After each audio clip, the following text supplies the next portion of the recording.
Hello, everybody. Listen, I got a situation here. I need y'all to help me with something. I'm trying to figure out, was this situation I dealt with, was this just flat out racism? Or was it just being stereotyped? Now, here's the scenario. I'm leaving this gas station, right? As I'm approaching this car, just to walk past the car to get to my vehicle so I can pump my gas, I had to walk past the vehicle. And as I'm approaching the vehicle, like right at the front of the vehicle, I heard the doors lock. Hey, I ain't think nothing of it. Hey, they just locked their doors. But as I got towards the end of the car, it took maybe two stops past the car, I could hear the doors unlock. Now there was a white lady sitting in the car, and honestly, when I heard them doors unlock, part of me got ooh, I kind of got a little upset because I'm sitting there thinking like, I know this woman, I know doggone well this woman didn't think I'm finna jump in her car and take her purse or rob her or anything like that. Cause listen, I'm me, I'm Tim White. Now if you know me, you know I'm the last person that you have to worry about trying to break in your car and take anything from you. You know I'm the last person. So for her to think that, man, I'm sitting there thinking, woman, if you just let your window down, I probably would have talked to you, gave you some encouraging words or something. I mean, but for her to think, like really think that I would jump in her car and do something to her, that really bothered me for a second, for just a split second. But then I started to think, hey, I don't blame this woman. I don't blame this woman at all for locking her doors. Now, I'm not saying she was being racist, but I think she was probably a little racist, but she probably was just stereotyping, just say, oh, here's a black man and he may do something. And so you say, well, why I don't blame her. All right, somebody say it's just you just being nice. No. Just slow it down. Let me tell you why I do not blame her. If I was in her position, I'd lock the doors too. Matter of fact, if I was her, when I seen me come out the door, I would have went on and locked the door. I wouldn't have waited till I approached the car. But let me tell you why. Let's think about media. And I believe media is what fuels this race thing that we have going on in America. When she watched television and when she watched the news, who does she see as mug shots? Blacks. Who does she see that's doing all the raping, the robbing, the killing? Now, hear me when I say this. It ain't just blacks doing the raping, the robbing, and the killing. But who do you see that's doing the raping, the robbing, and the killing? It's the blacks that's being portrayed as doing that, right? All right, so you turn on the movies. Who's the robber? Who's robbing the store and doing all this stuff in the movies? Even movies that are written and produced by black people still are showing black people as the ones that's doing it. Okay, so if that's all she see and that's all she's hearing, I mean, why wouldn't you? Let me just ask you something. When you hear the word snake, you think he gonna bite me.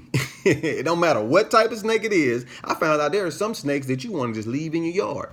Why? Because they're gonna eat the other snakes that could bite you. You understand what I'm saying? But all you know is snake, kill it. They'll bite me and kill me. I'm poisonous and I'm gonna die. So let me kill them. That's all you know. All right, let's think about dogs. What's the most vicious dog out there? Everybody say pit bull. Did you know that Labradors and German Shepherds kill people too? But who's been portrayed as the most vicious dog out there is the pit bull. So some cities have banned pit bulls. But then you go over somebody's house that you know that got pit bull, and them like the most lovable dogs I think I've ever seen. So, but all you hear is that they're killers. So this is what media does. Media is fueling this race thing where blacks is looking at whites a certain way and whites are looking at blacks a certain way. And it's a lot of times it's far from the truth. But let me show you the power of media. Let's go back to the 20s, the 30s, the 40s and all that. Who was feared? It sure wasn't blacks. Blacks wasn't being feared. Blacks was treated like they wasn't even human. They was being destroyed. But who was to be feared? Black folks feared white people. Why? Because they would come in your house, take you out your house, and hang you. Matter of fact, on the street, you was scared to walk past a white person. You better not look a white person in their eyes. Let a black man look at a white woman. He dead. He's done. So he was afraid. But now media has flipped that thing, and now it's the blacks that's to be feared. It's the power of media. Until we can change the images of each other, we're going to still have this problem. And one thing I learned is that blacks and whites, we're all trying to get the same thing. We're all trying to raise our family in peace. We're all trying to start businesses, be productive in society. But if we work together, I think we can have more progress. But the media, whoever is controlling this media, for some reason, do not want us to get along, do not want us to get together and start seeing things for what it is. Man, I'm just like you, and you just like me. We all want the same thing, but media keeps this image that we are not to be trusted. Blacks are not to be trusted by whites, and blacks is not to be trusted by whites, and whites are not supposed to be trusted by blacks. And that's what media keeps pushing. So in that scenario, I don't blame her. But what I will challenge all of us to do is see past what media is portraying. Sometimes some of the most beautiful images I've seen and some of the best times I've had is when we all are just getting along and having a good time. But sometimes it's all for show, because as soon as we get home, sometimes all that goes away, because we turn that television on and there those images go once again. That's telling a white person not to trust a black person. That's telling a black person not to trust a white person. And that has to stop.